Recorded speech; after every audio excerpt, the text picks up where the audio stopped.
Hello everyone, I hope you are doing well. Today we'll talk about how to fix or how to solve the problem of memory low on the application of Flow. You will go to settings. Here in this page we click on apps, default apps, app settings.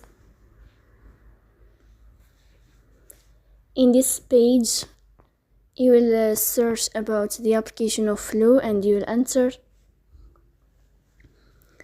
Then here in this page of app info, you will click on first stop and you will click OK. Then you will enter to the window of storage. Here you will click on clear cache. In the end you will turn off your phone and you will restart your phone again to fix that problem. So please don't forget